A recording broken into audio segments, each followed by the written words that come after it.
బ్రహ్మేశోయం సవిశ్వేశః సా కాశీ హేమలాపురి సా గంగా తుంగభద్రేయం సత్యమేతం నసంశయ.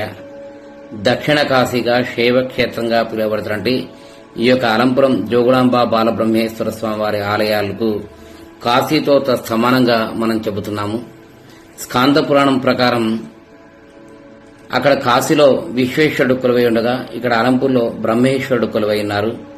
అదేవిధంగా కాశీలో ఉత్తరవాహిని గంగానది ప్రవహిస్తుండగా అలంపూర్లో ఉత్తరవాహిని తుంగభద్ర నది ప్రవహిస్తుంది. కాశీలో 64 స్నానఘట్టాలు ఉండగా అలంపురం పుణ్యక్షేత్రంలో కూడా 64 ప్రధానమైన స్నానఘట్టాలను మనం చూడవచ్చు. కర్నూలు జిల్లాకు అతి సమీపంలోనే పంచలింగాల గ్రామం నుండి ఈ యొక్క పుష్కర్ ఘాట్ మనకు ప్రారంభమవుతుంది. 64 స్నానఘాట్లు.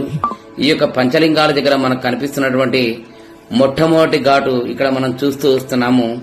దీన్నే మనం పంచలింగాల ఘాటుగా చెప్తున్నాము. ఇదిగో ఈ పంచలింగాల ఘాటు మొదలుకొని గొంతిమల్ల గ్రామం వరకు సంగమేశ్వర ఘాటుగా 64 స్నానఘట్టాలను మనం గుర్తించడం జరిగింది.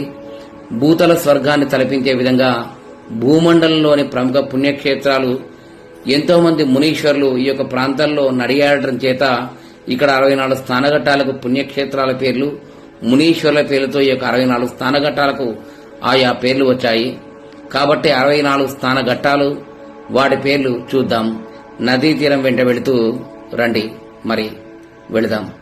ఇందులో మనకు 64 స్నానఘట్టాల్లో మొట్టమొదటిగా పంచలింగాల ఘాటు, అదేవిధంగా రెండవది దక్షిణేశ్వరం ఘాటు, మూడవది ఆది సిద్ధేశ్వరం ఘాటు, నాలుగవది మయూరేశ్వరం ఘాటు, ఐదవది పంచరామేశ్వరం ఘాటు, ఆరవది అగస్తేశ్వరం ఘాటు, ఏడవది జనార్దనేశ్వరం ఘాటు, ఎనిమిదవది అంతర్గంగా, తొమ్మిదవది పాపనాశిని, 10వది ప్రథమ బ్రహ్మతీర్థము, 11వ ఘాటు పేరు ఛాయా మల్లికార్జునము, 12 వేద సంగమము, 13 గణక సిద్ధేశ్వరము, 14 మోక్షేశ్వరము, 15 భుజంగేశ్వర ఘాటు, 16 బిందుమా.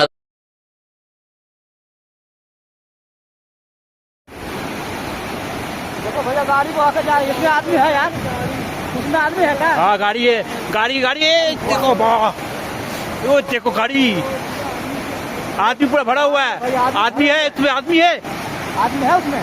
हाँ आदमी है आदमी पूरा देखो, आदमी है यार उसमें। आदमी है उसमें।